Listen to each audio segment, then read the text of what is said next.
We're back. Earlier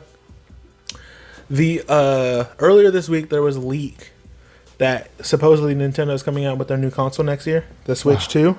We just got a new console. But every time that happens, I just think like, who cares? Yeah, you know Like- what? It's the like they need something to talk about. Yeah. like let's just can we make it through the holiday season with the OLED? And I thought we were getting a Switch Pro this year.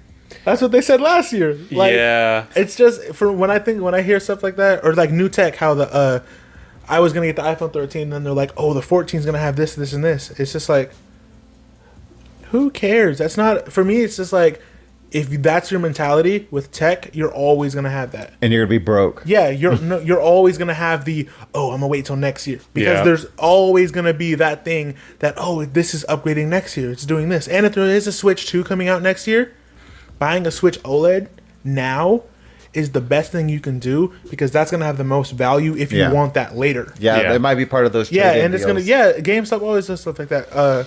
If it's $350 again, Switch OLED 200 or 250 towards the new Switch. Like, GameStop always does that stuff with the new console. Yeah. So if that's the case, then the OLED is still a good investment. You just have it for a year. Do you think that the developers, that like the third-party developers, and probably even their in-house staff, are pushing for more power? I think Oh, of so. course. You think that like they're like I think Nintendo would want to keep ringing out the Switch, Yeah. and not come out with another Switch, because it's kind of like since the Game Boy, like that's kind of their deal, is like put out stuff that's older and make it last for a long time and Yes. just make money on it.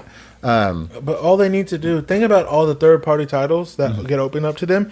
If they just, which is the first rumor with the Switch, I think it was it can play like PS4 quality games. Like, just imagine the third-party stuff, because they're still making PS4 games now, and like all that stuff is still there. So I just think that would be great if they could do that. Yeah. Yeah, it would be nice. I mean, I guess that's just everybody wants it. I mean, I don't care about 4K gaming particularly, but just a little bit more power behind the engine. But still make it portable. As I've grown up, I care way more about frame rate than That's quality. true. Yeah, Right.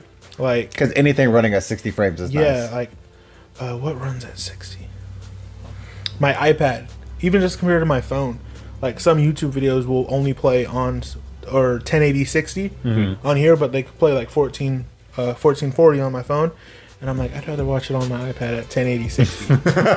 Especially since it's like sports. Like, we were talking about this earlier. There's like so many NBA games. So it's hard to follow, especially since watch the Trey Show this week. I'm getting into the NBA for the first time. A little plug. Watch it. There's just too many games to watch, so I've just been watching the highlights. And I'd rather watch the 10-minute highlight videos in 60 frames than 4K. Yeah. For sure.